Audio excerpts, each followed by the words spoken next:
السلام علیکم ورحمۃ اللہ وبرکاتہ۔ الحمد للہ نحمده ونستعینه ونستغفره ونؤمن به ونتوکل علیہ ونعوذ باللہ من شرور انفسنا ومن سیئات اعمالنا من يهد اللہ فلا مضل له ومن يضلل فلا هادی له ونشهد أن لا إله إلا الله وحده لا شريك له ونشهد أن محمدا عبده ورسوله أرسل بالحق بشيرا ونذيرا وداعيا إلى الله بإذنه وسراجا منيرا اللهم صل على محمد وعلى آل محمد كما صليت على إبراهيم وعلى آل إبراهيم إنك حميد مجيد اللهم بارك على محمد وعلى آل محمد كما باركت على إبراهيم وعلى آل إبراهيم إنك حميد مجيد اما بعد۔ سامعین محترم، ابھی ہندوستان کی 5 ریاستوں میں اسمبلی الیکشنز ہوئے اور کل ان کے نتائج بھی آ گئے۔ عام طور پہ یہ مانا جا رہا تھا کہ یہ الیکشن 2024 میں جو جنرل الیکشن ہو رہے ہیں یا ہونے والے ہیں اس کا سیمی فائنل یا پری فائنل ہے۔ بہرحال جو بھی ہیں نتائج سامنے آ گئے ہیں۔ بہت سارے تجزیے وشلیشن آپ نے دیکھے ہوں گے، ٹی وی پر بھی، سوشل میڈیا پر بھی، اخباروں میں بھی۔ آج ہم اس جمعہ میں بھی ان الیکشن کا وشلیشن کرنا چاہیں گے، اس کا تجزیہ کرنا چاہیں گے، اس کے انالیسس کرنا چاہیں گے۔ حضرت گرامی، طرح طرح کی باتیں الیکشن کے ریزلٹس کے سلسلے میں، بہت ساری باتیں ہیں جو آدمی جو سوچا وہ بتا دیا،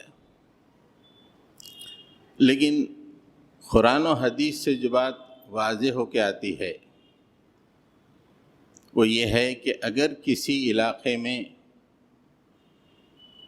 مسلمان بستے ہیں، اگر کسی علاقے میں مسلمان بستے ہیں تو ان مسلمانوں کی حالت کے حساب سے حکمراں طے پاتے ہیں اللہ کی طرف سے۔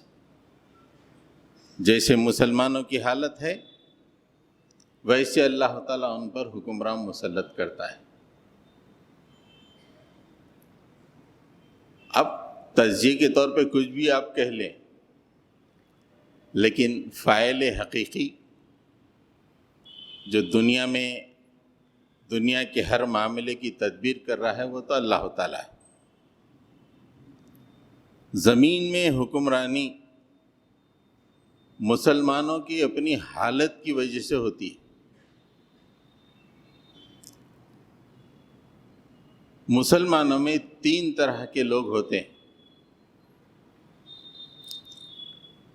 سورہ فاتر میں اس کا اللہ تعالیٰ نے تذکرہ فرمایا ہے۔ ثم اورثنا الکتاب الذین اصطفینا من عبادنا فمنهم ظالم لنفسه ومنهم مقتصد ومنهم سابق بالخیرات بإذن اللہ ذالک هو الفضل الکبیر۔ ہم نے اپنی کتاب کا، اس کتاب کا وارث بنایا تمام اپنے بندوں میں سے چن کر ان لوگوں کو، یعنی مسلمانوں کو۔ ثم اورثنا، پھر ہم نے وارث بنایا الکتاب، کتاب کا، الذی، اور وہ کن کو وارث بنایا؟ کہ ہمارے بندوں میں سے چن کر کچھ لوگوں کا، الذی نصطفینا، جن کو ہم نے چنا، من عبادنا، تمام بندوں میں سے چن کر ہم نے ان کو اس کتاب کا وارث بنایا. یعنی مسلمانوں کا تذکرہ ہے کہ مسلمانوں کو کتاب کا وارث بنایا. اب اس کے بعد اللہ تعالیٰ فرماتے ہیں جب ہم نے اس کتاب کا انہیں وارث بنایا تو اب اس میں 3 گروپس ہیں. فَمِنْهُمْ ظَالِمٌ لِنَفْسِهِ، اس میں گناہ گار، معصیت پیشہ، فسق و فجور کرنے والے، اللہ کے احکامات کے مقابلے میں منمانی کرنے والے، اپنے نفس پہ چلنے والے، اس میں سے ایک گروپ یہ ہے. وَمِنْهُمْ مُقْتَصِدٌ، ایک گروپ ہے درمیانی، اللہ سے بھی ڈرتا ہے، نیک اعمال بھی کرتا ہے، کبھی کبھی اسے گناہ بھی ہو جاتا ہے، پھر وہ اللہ کی طرف توبہ کر کے لوٹتا ہے، یہ ہے مقتصد. وَمِنْهُمْ سَابِقٌ بِالْخَيْرَاتِ، اور ایک گروپ ایسا ہے جو نیکیوں میں سبقت کرتا ہے، زندگی میں ہمیشہ نیکیوں کے کمپٹیشن میں لگا رہتا ہے، دنیا داری سے اسے کچھ لینا دینا نہیں ہے، اللہ کو کس طرح خوش کیا جائے، زندگی کے ہر مرحلے میں اللہ کی اطاعت کی جائے، بِإِذْنِ اللہ، اللہ کے حکم سے. یہ سابقٌ بالخیرات ہیں، یہ اللہ کا بہت بڑا فضل ہے. تو اب مسلمانوں میں 3 گروپس ہوتے ہیں. ایک فسق و فجور کرنے والے، اللہ تعالیٰ کے احکامات کو دیوار پہ مار کے اپنی زندگی کو اپنے حساب سے گزارنے والے. دوسرے اللہ سے تو ڈرتے ہیں لیکن جیسا ڈرنا چاہیے ویسا نہیں ڈرتے، کبھی کبھی ان سے گناہ ہو جاتا ہے، اللہ سے معافی مانگتے ہیں.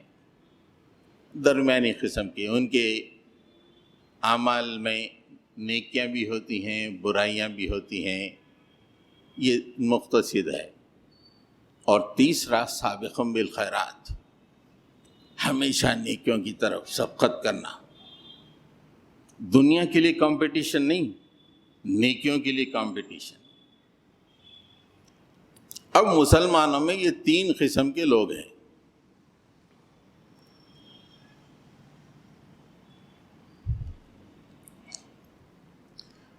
کسی بھی علاقے کے مسلمانوں کے کانسٹیٹیوشن میں اگر سابقٌ بالخیرات لوگ زیادہ ہوں گے، میجارٹی میں ہوں گے، سابقٌ بالخیرات میجارٹی میں ہوں گے، تعداد میں زیادہ ہوں گے، اللہ تعالیٰ ان کو نہیں، انہی کو حکومت دے دیتا ہے، چلو تم حکومت کرو. سابقٌ بالخیرات، صحابہ کو اللہ تعالیٰ نے حکومت کیوں دی؟ سابقٌ بالخیرات تھے. آپ کے بعد کے مسلمانوں کو اللہ تعالیٰ نے کیوں حکومت دی؟ سابقٌ بالخیرات تھے.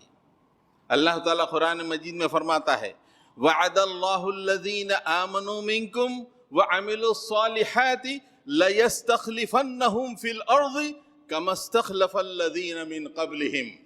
اللہ تعالیٰ وعدہ کرتا ہے ان لوگوں سے جو ایمان لاتے ہیں اور اعمال صالحہ کرتے ہیں، انہیں زمین میں حکمرانی عطا کرے گا جس طرح پہلے والوں کو حکمرانی عطا کیا تھا.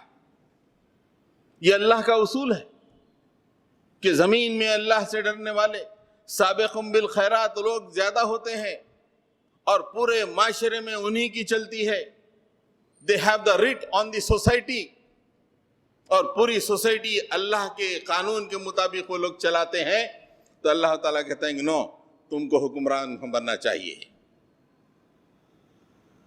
حضرت ابو بکر کو اللہ نے کیوں حکمراں بنایا؟ سابقٌ بالخیرات کی تعداد زیادہ تھی صحابہ میں. اس کے بعد حضرت عمر فاروق، صحابہ کرام سابقٌ بالخیرات، بہت زیادہ. تو جب سابقون بالخیرات لوگ زیادہ ہوتے ہیں مسلمانوں میں، if they are in majority in Muslims، اللہ تعالیٰ ادھر ادھر نہیں دیکھتا، لے لو تم حکومت کر لو، خلافت ہمارے احکام کو نافذ کرو۔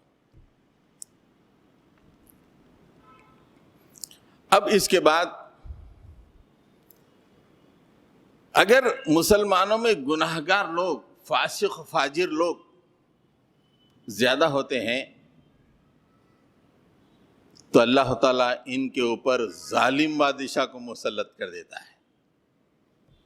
آگے انشاءاللہ باتیں آئیں گی کہ ظالم بادشاہ کو اللہ تعالیٰ کیسے مسلط کرتا ہے۔ جب مسلمانوں میں فسق و فجور کرنے والے، گناہ کرنے والے، دنیا کے لیے دوڑ دھوپ کرنے والے زیادہ تعداد میں ہو جاتے ہیں تو اللہ تعالیٰ ان کے اوپر ظالم بادشاہ کو مسلط کر دیتا ہے، ایسا کہ ان کی چیخیں نکل جاتی ہیں۔ اب مقتصد یعنی درمیانی قسم کے لوگ اگر مسلمانوں میں زیادہ ہوتے ہیں تو اللہ تعالیٰ ان کو حکومت تو نہیں دیتا، لیکن ان کے اوپر ایسے بادشاہ کو مسلط کرتا ہے جو ان کے لیے فرینڈلی قسم کے ہوتے ہیں، ان پہ ظلم کرنے والے نہیں ہوتے ہیں، ان کے لیے اچھی زندگی فراہم کرنے والے بادشاہ ہوتے ہیں۔ تو اللہ کے نوشتے میں دنیا میں حکمرانی صرف مسلمانوں کی وجہ سے ہوتی ہے، نہ گورنمنٹ کی سکیمز کی وجہ سے ہوتی ہے، نہ کسی اور وجہ سے ہوتی ہے، بلکہ اللہ کے نوشتے میں مسلمانوں کی کیا حالت ہے۔ مسلمان اگر سابقون بالخیرات ہوں، کمان ٹیک دا رینز، لے لو حکومت کرو تم۔ اگر مسلمان مقتصد ہیں، ٹھیک ہے تم اچھے ہو، ہم تم کو پریشان نہیں کریں گے، بادشاہ کے ذریعے سے ایک فرینڈلی حکمران کو تم پہ مسلط کر دیں گے۔ لیکن اگر تم فسق و فجور میں آگے ہو، گناہگار ہو، دنیا کے پیچھے مر رہے ہو اور اسلام اور اللہ کو بھلا چکے ہو، تو ہم آسمان سے ایسے فیصلے کرتے ہیں کہ تمہارے اوپر ایک ظالم بادشاہ کو مسلط کر دیتے ہیں۔ پوری تاریخ اسی تجزیے سے بھری ہوئی ہے، آج بھی کل بھی مسلمانوں کے اندر کون سا گروپ غالب ہے وہ ڈیسائیڈ کرتا ہے کہ حکمرانی کون کرے گا۔ بلڈوزر والے بابا کریں گے یا لال ٹوپی والے صاحب کریں گے، یا خود تمہیں کہہ دیا جائے گا کہ کرو تم حکومت؟ یہ اللہ تعالیٰ مسلمانوں کی وجہ سے طے کرتے ہیں، اللہ کے نوشتے میں یہ مسلمانوں کی وجہ سے۔ حضرت گرامی، ایک اور جگہ اللہ تعالیٰ نے ایک خاص بات سورہ انعام میں فرمائی ہے، قل هو القادر على ان يبعث عليكم عذابا من فوقكم او من تحت ارجلكم او يلبسكم شيعا ويذيق بعضكم بأس بعض انظر كيف نصرف الآيات لعلهم يفقهون۔ اللہ تعالیٰ کیا فرماتے ہیں؟ اے نبی کہہ دیجئے، قیامت تک کے لیے اس بات کو اعلان کر دیجئے پوری انسانیت میں، وہ اس بات پہ قدرت رکھتا ہے کہ عذاب تمہارے اوپر سے آئے گا، یہ عذاب تمہارے پیروں کے نیچے سے لا دے گا، یہ قدرت بھی رکھتا ہے کہ تم کو چھوٹے چھوٹے حصوں میں بانٹ دے اور ایک کی قوت کا مزہ دوسرے کو چکا دے۔ یہ اللہ تعالیٰ ہے، اللہ تعالیٰ کا تعارف لوگوں کے سامنے پیش کر دو۔ اوپر سے عذاب لا سکتا ہے، زمین کے نیچے سے عذاب لا سکتا ہے، زمین کے قدموں کے نیچے سے عذاب لا سکتا ہے، یا تم کو چھوٹے چھوٹے گروپس میں تبدیل کر کر ایک گروپ کی طاقت کا مزہ دوسرے کو چکا سکتا ہے۔ ایک عام بات ہے کہ اوپر سے عذاب کا مطلب بارش آ گئی، طوفان آ گیا، یہ عام طور پہ اور بات صحیح بھی ہے۔ قدموں کے نیچے سے مطلب زمین ہل گئی، زلزلہ آ گیا، لوگوں کو پارٹیوں میں بانٹ دینا اور دست و گریباں کر دینا ایک دوسرے کے۔ مفسرین نے اس آیت کا دوسرا مفہوم بھی بیان کیا ہے، وہ یہ ہے کہ اوپر سے عذاب کا مطلب ایک ایسے ظالم حکمراں کو مسلط کر دینا جو لوگوں کی زندگی کو مشکل کر دے، اوپر کا عذاب۔ اوپر کا عذاب ایک ایسے بادشاہ کو مسلط کر دیا جائے، جو بادشاہ ہمیشہ اوپر ہوتا ہے، وہ ایسے قوانین نافذ کرے، وہ ایسے پالیسیز اپنائے جس کی وجہ سے تمہیں آنسو بہانا پڑے۔ یہ اوپر کا عذاب ہے۔ نیچے کا عذاب جیسے ایک باپ ہے، باپ کے بچے سرکش ہو جائیں، نیچے سے عذاب ہے۔ ماتحتین ہوں، جیسے کسانوں نے 1 سال تک احتجاج کیا، وہ نیچے کا عذاب ہے۔ حکمراں کے لیے نیچے کا عذاب، باپ کے لیے بچے نیچے کا عذاب۔ جو اونچا رہتا ہے اس کے نیچے جو بھی محتتین ہوتے ہیں، ان کی سرکشی کی وجہ سے اس کو نقصان پہنچتا ہے، وہ نیچے کا عذاب ہے۔ اور تیسرا، گروہوں میں بانٹ دینا۔ اس وقت مسلمانوں پہ یہ تینوں عذاب ہیں۔ ظالم حکمران ان پہ ہر مقام پر مسلط ہیں۔ اوپر کا عذاب، ہر گھر میں اللہ تعالیٰ نے ایسے بچے پیدا کیے ہیں جو والدین کے سرکش ہیں، دل کا پھوڑا بنے ہوئے ہیں۔ نیچے سے عذاب۔ اور مسلمانوں میں جتنے ایک دوسرے کے دست و گریبان ہیں، مساجد میں لڑائی، گروہ بندی، شاید کسی دوسری قوم میں اتنی گروہ بندی دکھائی نہیں دے گی۔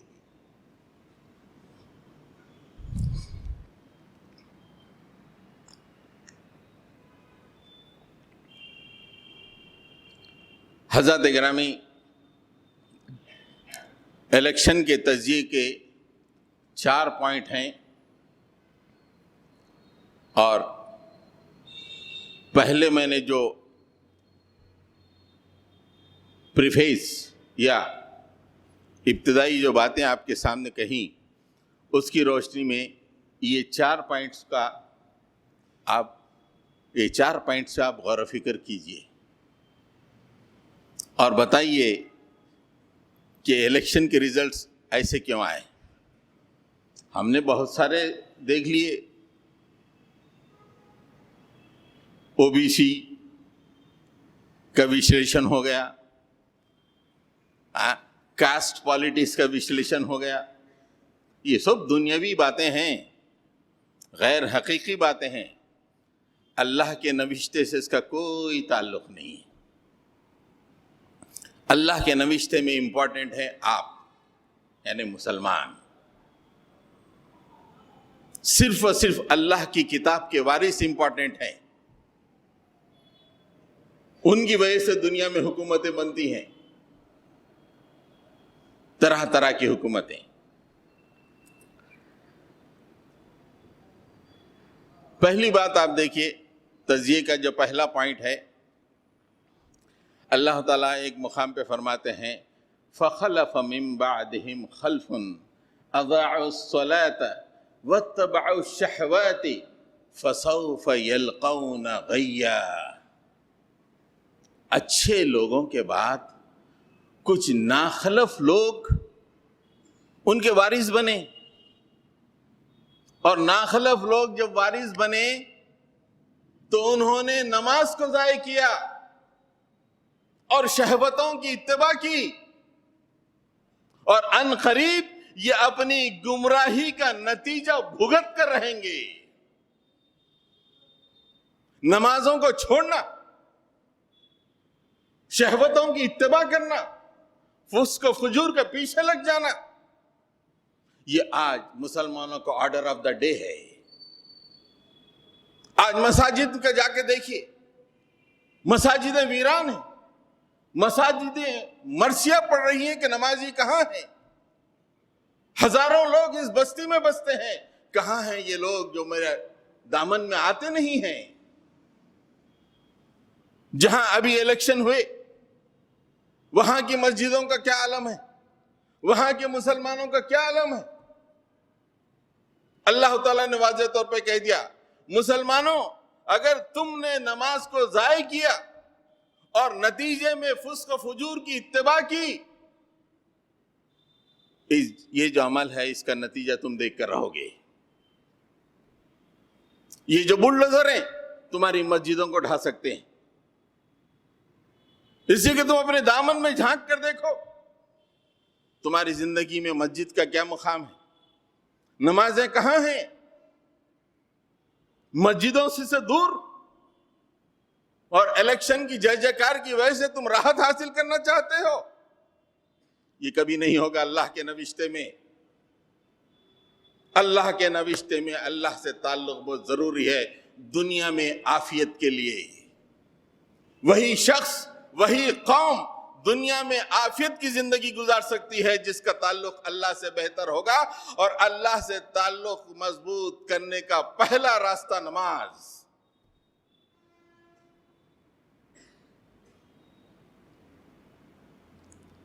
یہ اہم ترین وشلیشن ہے دوستو۔ اللہ تعالیٰ کہتا ہے کہ نماز نہیں پڑھو گے ہم ملڈر بابا کو تم پر مسلط کر دیں گے، چلو چیخیں نکل جائیں گی تمہاری۔ ہم نے ان الصلاۃ کانت علی المؤمنین کتابا موقوتا، پابندی وقت کے ساتھ ہم نے نمازوں کو تم پر فرض کیا، اور تمہاری زندگی میں نمازوں کا کیا معاملہ ہے؟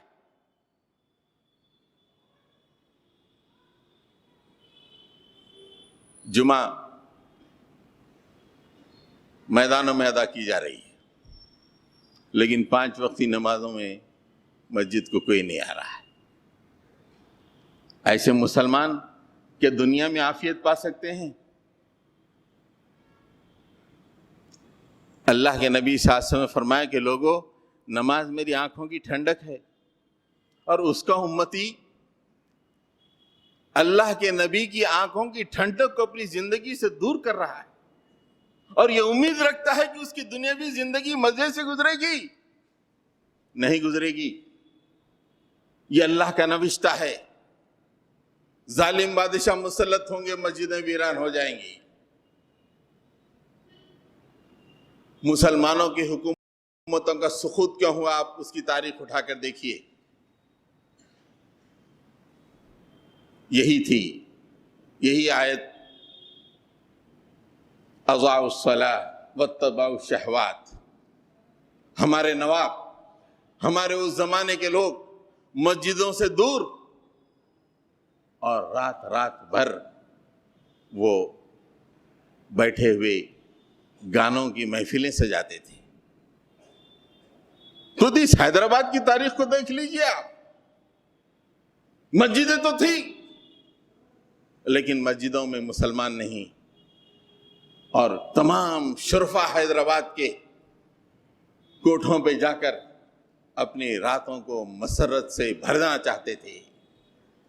نتیجہ یہ ہوا کہ آپریشن پولو، مسلمان غلام۔ تجزیہ، یہ پہلا تجزیہ کہ مسلمانوں کی زندگی میں آج نماز کہاں ہے۔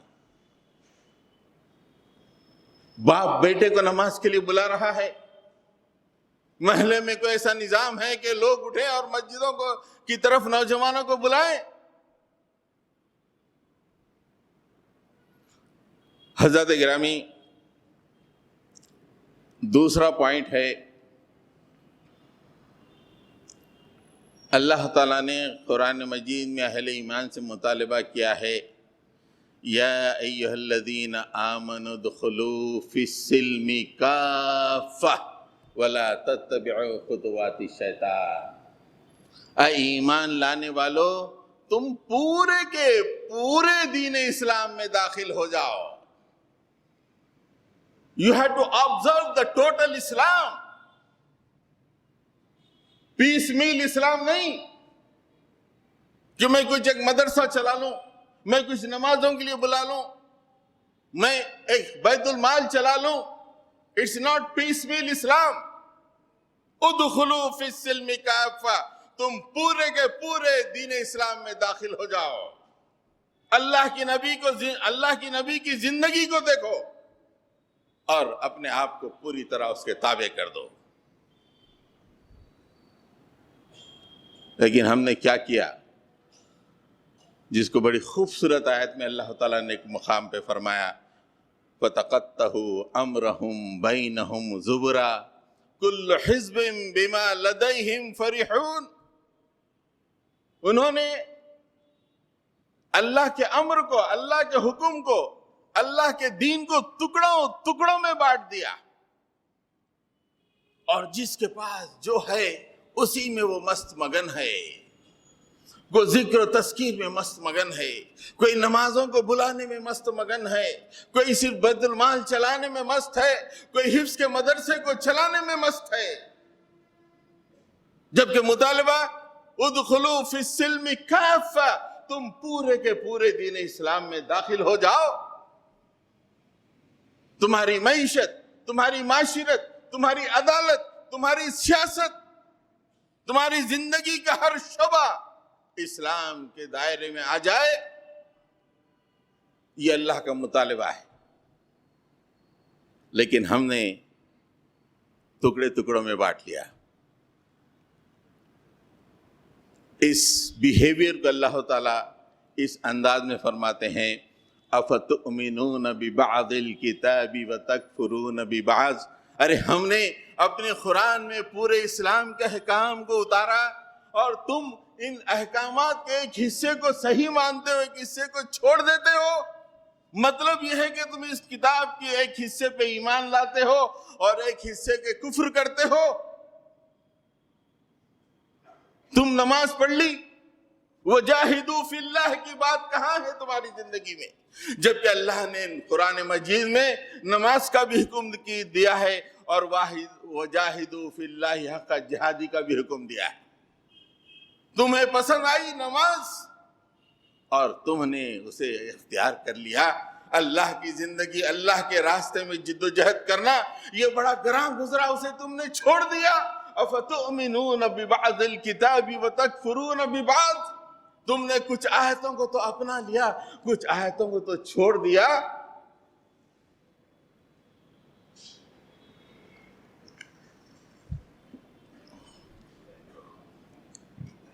نتیجہ کیا ہوتا ہے؟ فَمَا جَزَاءُ مَنْ يَفْعَلُ ذَلِكَ مِنْكُمْ إِلَّا خِزْيٌ فِي الْحَيَاةِ الدُّنْيَا وَيَوْمَ الْقِيَامَةِ يُرَدُّونَ إِلَىٰ أَشَدِّ الْعَذَابِ وَمَا اللَّهُ بِغَافِلٍ عَمَّا تَعْمَلُونَ۔ یہ جو تمہارا طریقہ کار رہا، اس کا نتیجہ یہ ہوتا ہے کہ تمہیں اللہ تعالیٰ دنیا کی زندگی میں ذلت و پستی سے دوچار کرے گا۔ فما جزاؤ، اس کی جزا یہ ہے، اس کا نتیجہ یہ ہے، من یفعل ذالک، قرآن کے ایک حصے پہ تو عمل، ایک حصے پہ عمل نہیں کرتے، اس کی جزا کیا ہے؟ الا خزی، شرمندگی، ندامت، پستی، ذلت فی الحیات الدنیا، دنیا کی زندگی میں۔ دنیا کی زندگی تو گزری بھائی، اللہ تعالیٰ قیامت میں دے گا، اچھا میں نمازاں پڑھ لیا، رمضان میں تہجد بھی پڑھ لیا، نہیں، تم نے قرآن کے ایک بڑے حصے کو چھوڑ دیا۔ اللہ تعالیٰ فرماتے ہیں کہ وَيَوْمَ الْقِيَامَةِ يُرَدُّونَ إِلَىٰ أَشَدِّ الْعَذَابِ، قیامت میں بھی تم اشد عذاب کی طرف لوٹائے جاؤ گے۔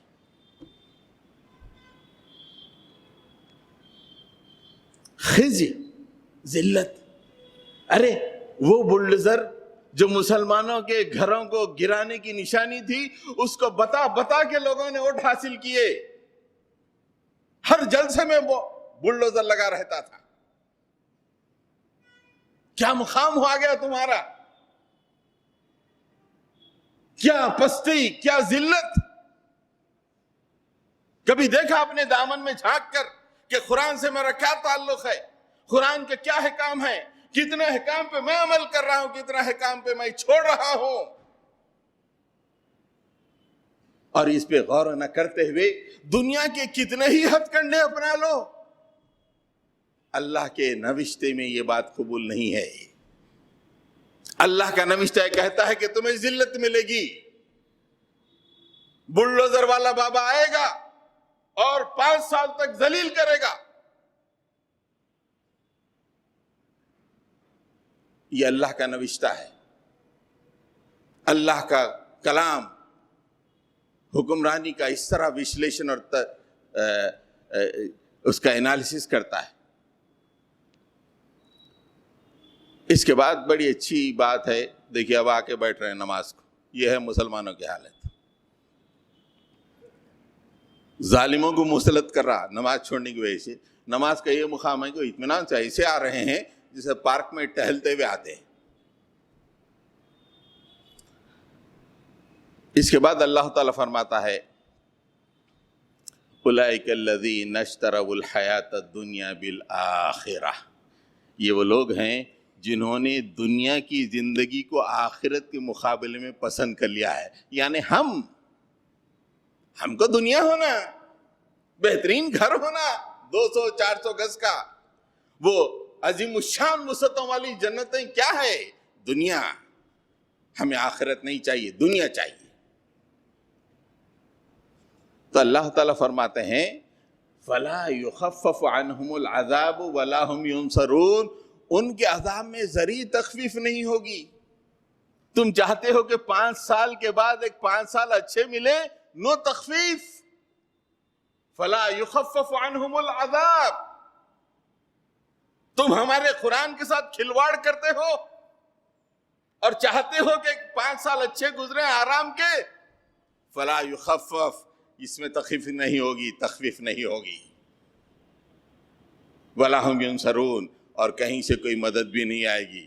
اکھلیش بھی مدد نہیں کر سکیں گے، کہیں سے مدد نہیں آئے گی۔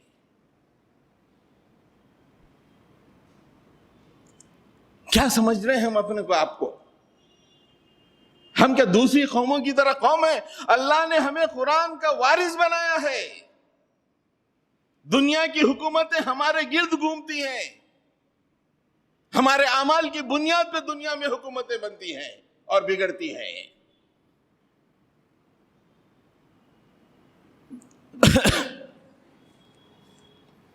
حضرات گرامی، جامع ترمذی کی ایک حدیث ہے، حذیفہ بن یمان رضی اللہ تعالیٰ عنہ اس کے راوی ہیں، والذی نفسی بیدہ لتأمرن بالمعروف ولتنہون عن المنکر او لا یؤشکن اللہ ان یبعث علیکم عقابا منہ او تدعونہ ثم تدعونہ فلا یستجاب لکم۔ دیکھیے یہ تجزیے کا تیسرا پوائنٹ ہے ہمارے الیکشن کے تجزیے کا۔ اللہ کے نبی صلی اللہ علیہ وسلم فرماتے ہیں کہ وہ جس کے ہاتھ میں میری جان ہے، اس کی قسم، لوگو تم نیکیوں کو فروغ دو، نیکیوں کا حکم دو، ضرور بضرور یہ کام کرو، اور لوگوں کو برائیوں سے روکو۔ نیکیوں کا حکم دو اور لوگوں کو برائیوں سے روکو۔ لام اور نون تاکید کا مطلب ضرور کرنا، you have to do this, there is no other way، اس کا مطلب یہ ہوتا ہے کوئی دوسرا راستہ نہیں ہے، یہ کرنا ہی ہے تم کو۔ کیا؟ نیکیوں کا حکم دینا اور برائیوں سے روکنا۔ یعنی تو پھر تیار ہو جاؤ کہ اللہ تعالیٰ تم پر اپنی طرف سے کوئی عذاب مسلط کر دے۔ نیکیوں کا حکم دینا، برائیوں سے روکنا، وہ عظیم الشان، یہ منصبی ذمہ داری ہے مسلمانوں کی۔ اگر یہ تم نہیں کرو گے تو اللہ کے عذاب کے لیے تیار ہو جاؤ۔ او لیوشکن اللہ ان یبعث علیکم عقابا منہ، اللہ کی طرف سے تم پہ عذاب آئے گا، تیار ہو جاؤ۔ اور اس کے بعد بات فرمائی عذاب کا، کتنا خطرناک عذاب ہے یہ اندازہ لگائیے۔ ثم تدعونه فلا يستجاب لكم، تم اللہ سے رو رو کے گڑ گڑا کے دعائیں مانگو گے، وہ قبول نہیں کرے گا. گڑ گڑا کے مانگو گے مالک کی حکومت بدل دے، الیکشن ہو گئے مالک ہم نے ووٹ دیا حکومت بدل دے، لا یستجاب لکم، تمہاری دعا قبول نہیں ہوگی، اس لیے کہ تم نے اپنی زندگی میں نیکیوں کو فروغ دینا، لوگوں کو برائیوں سے روکنا، یہ کام تم نے انجام ہی نہیں دیا، الٹا تم نے لوگوں میں برائیوں کو پھیلایا، نیکیوں سے روکا.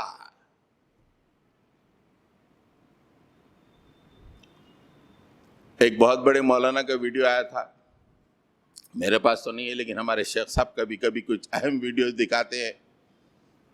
اس میں انہوں نے اپیل کی تھی مسلمانوں سے کہ پورے مسلمان جمع ہو جاؤ، 700 دفعہ درود ابراہیم پڑھو اور استغفار کرو. ہزاروں لاکھوں لوگوں نے کام انجام دیا، فلا یستجاب لکم، اللہ قبول نہیں کرا. زندگی کی حقیقتوں سے توڑ کر ایک کونے میں بیٹھ کر زندگی بھر درود پڑھتے رہو، کوئی فرق نہیں پڑے گا، دنیا کی زندگی میں کوئی عافیت نہیں آئے گی. اللہ تعالیٰ کہتا ہے کہ معاشرے میں برائی، مسلمانوں یہ تمہاری ذمہ داری ہے کہ اسے ہاتھ سے روکو. یہ نہ دیکھو کہ تمہاری زندگی پہ اس کے کیا اثرات ہوں گے، کیا نقصانات سے تم کو دوچار ہونا پڑے گا، اس کی فکر تمہیں نہیں کرنا چاہیے. برائی ہاتھ سے روکو.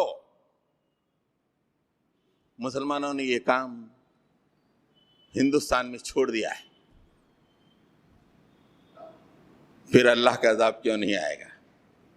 اللہ کا عذاب عذاب من فوقکم، اوپر سے عذاب، بلڈوزر بابا کا عذاب، اوپر سے عذاب.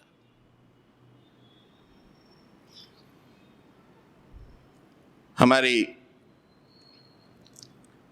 الیکشن تجزیے کا آخری اور چوتھا پوائنٹ،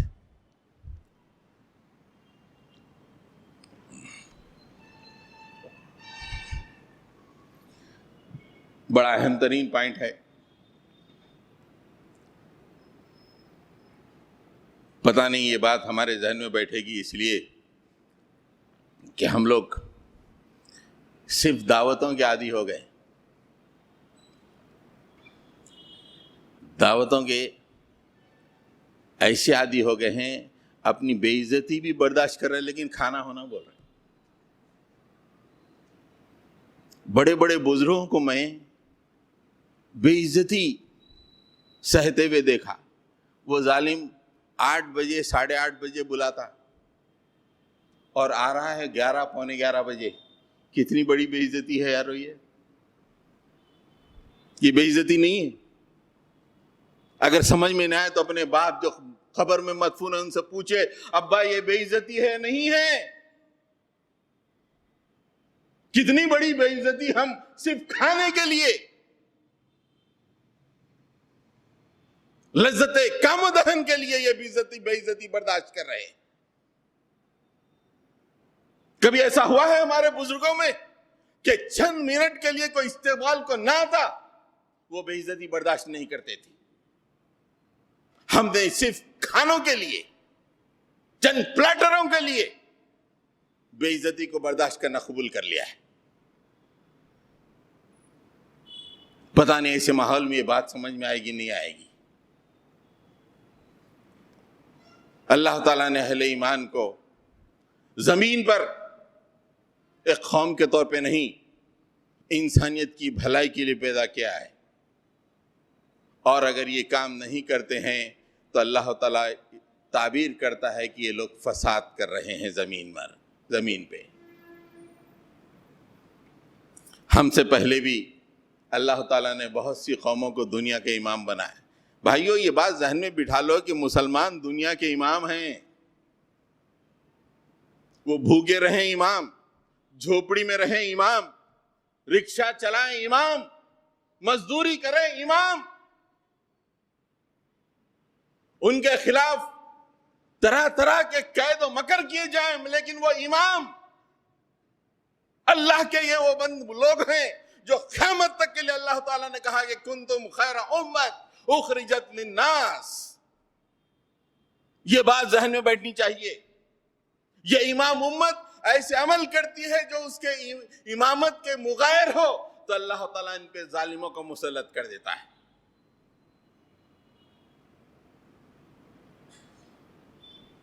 وَقَضَيْنَا إِلَى بَنِي إِسْرَائِيلَ فِي الْكِتَابِ لَتُفْسِدُنَّ فِي الْأَرْضِ مَرَّتَيْنِ وَلَتَعْلُنَّ عُلُوًّا كَبِيرًا. مسلمانوں سے پہلے اللہ تعالیٰ نے بنی اسرائیل کو دنیا کا امام بنایا تھا اور کہا تھا کہ بنی اسرائیل ہمارا نوشتہ یہ کہتا ہے کہ تم زمین میں 2 دفعہ فساد مچاؤ گے. فساد کیا ہے؟ مثال کے طور پر آپ نے ایک کامپلیکس کے میں ایک چوکیدار کو رکھا.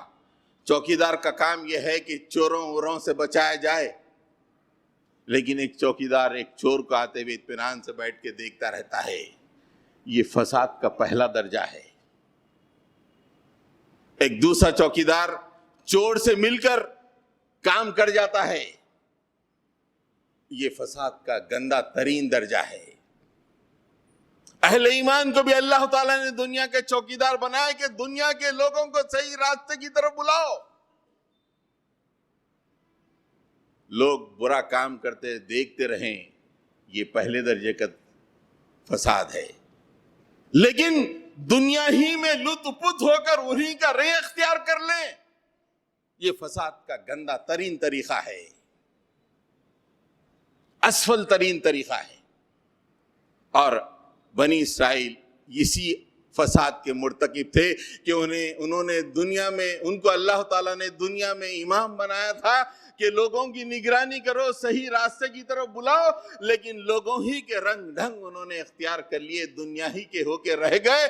تو اللہ تعالیٰ کہتا ہے کہ ایسا تم 2 دفعہ کرو گے بنی اسرائیل زمین میں. جب اللہ کی کوئی امام امت زمین میں فساد پھیلاتی ہے تو اللہ تعالیٰ اس سے حکمرانی کو جوڑ دیتا ہے. فَإِذَا جَاءَ وَعْدُ أُولَاهُمَا بَعَثْنَا عَلَيْكُمْ عِبَادًا لَنَا أُولِي بَأْسٍ شَدِيدٍ فَجَاسُوا خِلَالَ الدِّيَارِ وَكَانَ وَعْدًا مَفْعُولًا. جب پہلی دفعہ تم امام امت دنیا میں فساد مچائے، دنیا ہی کا رنگ ڈھنگ اختیار کر لیا، تو ہم نے تمہارے اوپر اپنے مضبوط بندوں میں سے ایک بندے کو مسلط کر دیا. وہ بلڈوزر لے کے تمہارے گھروں میں گھس پڑا. فجاسو خلال الدیار، ہر طرف سے گھروں میں گھس پڑے. وَكَانَ وَعْدًا مَفْعُولًا. یہ وعدہ تو ہونا ہی ہونا ہے. الیکشن وشلیشن کی بنیاد یہ ہے، وَكَانَ وَعْدًا مَفْعُولًا. یہ وعدہ تو پورا ہو کے ہی رہنا ہے. تم کوئی معمولی قوم نہیں ہو، تم نے فساد کیا، وَكَانَ وَعْدًا مَفْعُولًا. یہ وعدہ پورا ہو کے رہے گا. تم کچھ بھی الیکشن اسٹریٹجیز کر لو، کچھ بھی کر لو، لیکن وعدہ تو یہ ہے.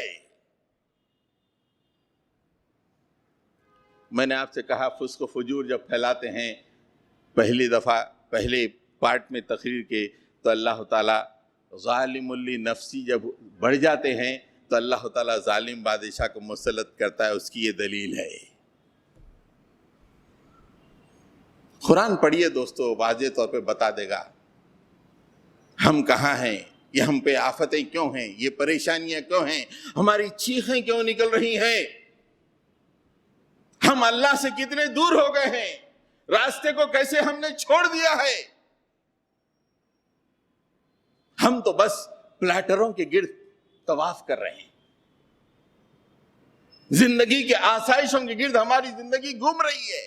اللہ، رسول، اس کا پیغام، اس کو غالب کرنا، یہ دور دور تک ہمارے تصور میں نہیں آتا.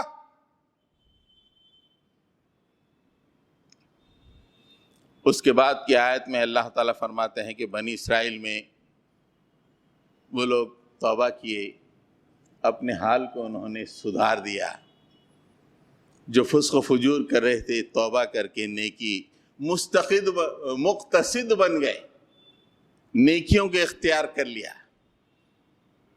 تو اللہ تعالیٰ فرماتا ہے ثم رددنا لكم الكرة عليهم وأمددناكم بأموال وبنين وجعلناكم أكثر نفيرا. تم نے نیکی کی، ہمارے قریب چلے آئے، اپنے منصب پہ تم براجمان ہو گئے، تو ہم نے تم کو پھر سے عافیت عطا کر دی.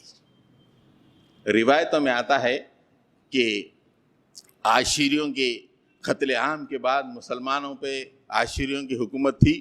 اس کے بعد ان عاشریوں کو ہٹا کر اللہ تعالیٰ نے ایک فرینڈلی بادشاہ کو مسلمانوں پہ مسلط کر دیا، جو مسلمانوں کو ان کی مذہبی آزادی دے دی، مساجد بنا کے دیا. بولے چلو، تو یہ اللہ کا نوشتہ ہے. جب مسلمان اپنے اصل کی طرف چلے آتے ہیں، اپنے منصب کی طرف چلے آتے ہیں، اللہ سے دعا مانگتے ہیں کہ مالک میں دنیا کا ہو کے رہ گیا، لیکن آج سے میں تیرا ہو جاؤں گا، تیرے ہی لیے دنیا میں زندگی گزاروں گا. دیکھتے دیکھتے بادل چھٹ جاتے ہیں، اللہ تعالیٰ ایک فرینڈلی حکمراں کو مسلط کر دے گا. اس کے بعد اللہ تعالیٰ نے جو اہم ترین پوائنٹ بتایا، ان احسنتم احسنتم لانفسکم وان اسأتم فلہا. ایک ظالم بادشاہ کو مسلط کیا، کیوں کیا وہ بھی بتا دیا. ایک فرینڈلی بادشاہ کو مسلط کر دیا، وہ بھی بتا دیا. اس کے بعد اللہ تعالیٰ نے فرمایا اگر تم نیکی کرو گے، اچھی زندگی گزارو گے تو یہ تمہارے ہی لیے بہتر ہے، تمہاری زندگی میں عافیت رہے گی. وَإِنْ أَسَأْتُمْ، اگر تم نے پرانی روش اختیار کری، ہم سے دور ہو گئے، وہی حالات آئیں گے، بلڈوزر والے بابا آ جائیں گے، وہی حالات آؤ. وَإِنْ أَسَأْتُمْ فَلَهَا، اگر تم نے پرانی روش اختیار کی، ہم سے دور ہو گئے، دنیا میں لطف پت ہو گئے، اور ہمارے لیے تم نے دنیا میں کوئی کام نہیں کیا، وَإِنْ أَسَأْتُمْ فَلَهَا، وہی ہو جائے گا. حضرت گرامی، اس کے بعد اور ایک دفعہ اللہ تعالیٰ ایک ظالم بادشاہ کے تسلط کا تبصرہ فرماتے ہیں. اس کا ذکر میں نہیں کہوں گا، لیکن اس کے بعد ایک اور اہم ترین بات اللہ نے فرمائی جو آج کے ہمارے لیے، آج کے لیے اس میں بہت بڑا سبق ہے. عسیٰ ربکم ان یرحمکم، اللہ تعالیٰ چاہتا ہے کہ تم پر پھر سے رحم کرے. اللہ تم پہ پھر سے رحم کرنا چاہتا ہے، میرے مسلمانوں تم پہ رحم کرنا چاہتا ہے، آؤ میرے دامن میں آ جاؤ. عسیٰ ربکم ان یرحمکم، اللہ تم پہ رحم کرنا چاہتا ہے. وَإِنْ عُدْتُمْ، اگر تم نے سرکشی کی، عُدْنَا، ہم بھی وہی حالات لے کے آئیں گے. تمہاری زندگیوں سے تم ہمارے دربار میں کیا پیش کرتے ہو؟ اگر تم اطاعت و فرمانبرداری پیش کرتے ہو، ہماری رحمت تمہاری طرف دوڑ کر آئے گی. اگر تم ہمارے دربار میں گناہ، فسق و فجور، اسلام سے بے تعلقی پیش کرو گے، وَإِنْ عُدْتُمْ عُدْنَا، وہی حالات تم پہ آ جائیں گے. تم پارٹیاں بدلتے رہو، ایک دوسرے کے پاس جاتے رہو، ہمارے نوشتے کے مطابق ہی دنیا چلتی رہے گی. اور نوشتہ یہ ہے.